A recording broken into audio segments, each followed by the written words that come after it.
There is an expression in parts of your world, the proof is in the pudding. Consider, if you will, the earth as my pudding.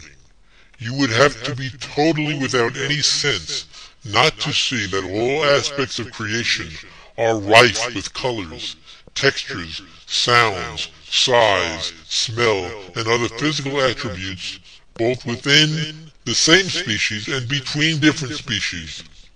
This is true for all organic and inorganic matter that I have created.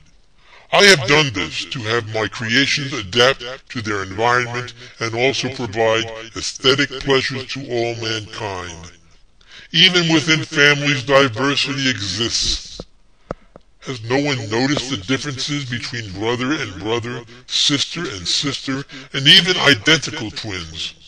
Your genetic makeup, your environment, and my penchant for multiformity have caused this.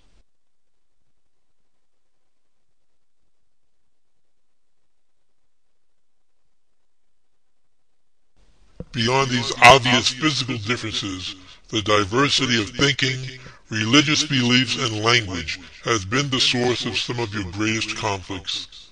Most people recognize that differences between people, even within their own intimate group or national assembly, exist.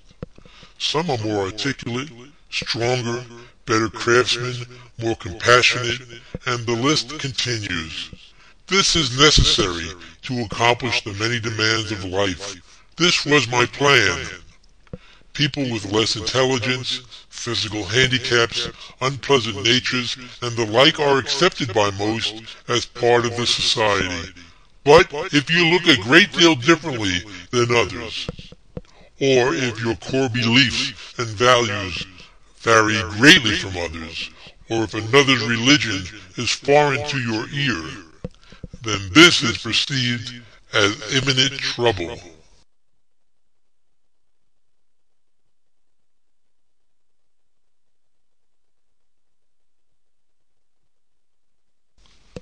I, as creator, did not impose or teach or direct any language on mankind.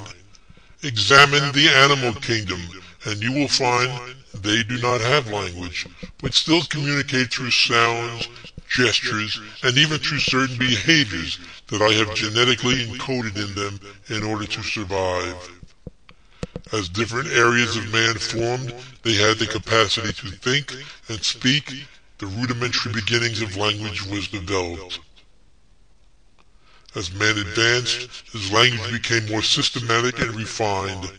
The brain is made to order visual pictures, symbols representing words, sounds, smells, and the like, so the advancement of language was natural and expected.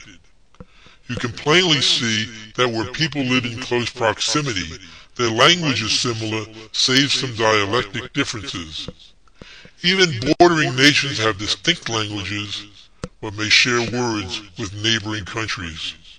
When one nation's language is foreign to another's, this diversity of sound leads to misunderstanding and distrust and often conflict.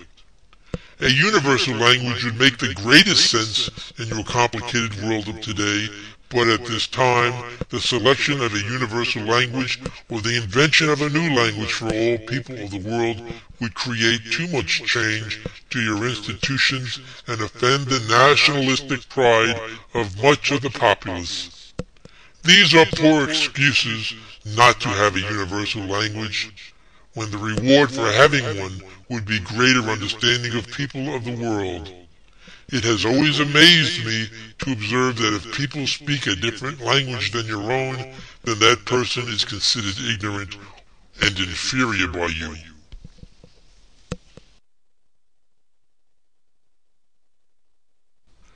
Even within your countries, I have witnessed that groups of people shun others.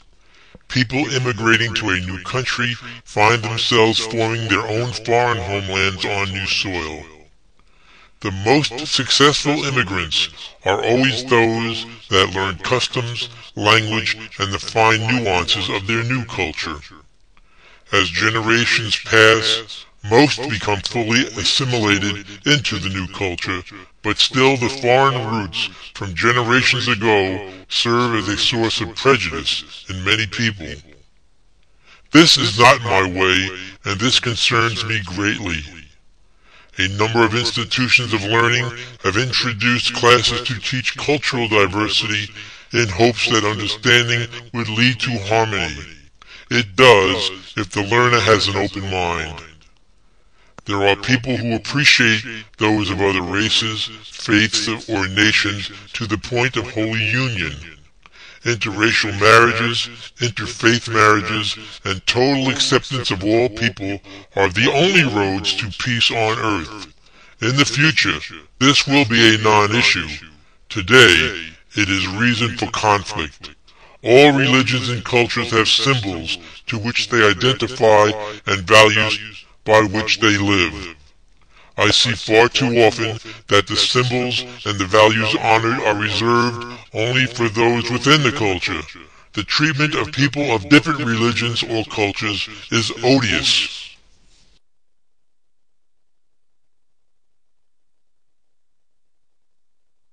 You do not recognize that I have intended you to celebrate all diversity, not denounce it.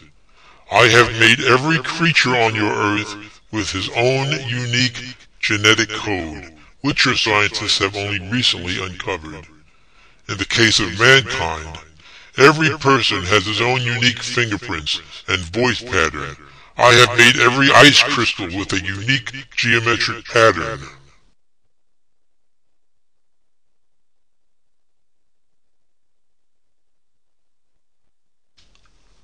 Especially in the case of mankind, have you not noticed that I have nurtured special talents and traits into their being? The tremendous amount and variety of skills, talents, interests, and craft possible in the world of abundance that I have produced would be too voluminous for an individual to house by himself. I have chosen instead to let individuals explore and discover which natural abilities they have and which they want to develop through discipline. We all share and benefit from others' abilities. Most of you would be helpless were you forced to build your own home, fix your own vehicle, or make your own clothes. You all celebrate the talents of musicians, athletes, artists, actors, and other performers. Your likes and dislikes differ from one person to the next. What you do not appreciate or even try to understand are the same skills and talents from other cultures. If music sounds foreign to your ear, games are not played in your country, a certain type of clothing is not of a style to which you are accustomed, you dismiss all these as inferior or undesirable. What you do not realize is that if you expand your view from neighborhood to town, nation, and the world, you expose yourself to more of everything. Ultimately, greater empathy leads to peace and harmony. You will always be free to choose your favorite show or dish as you are now, but your range of choices will be tremendously increased. Many of you who are citizens of the world have a greater insight into what I am saying. There will come a time diversity will be the natural order of things and will not be noted as an issue of any kind.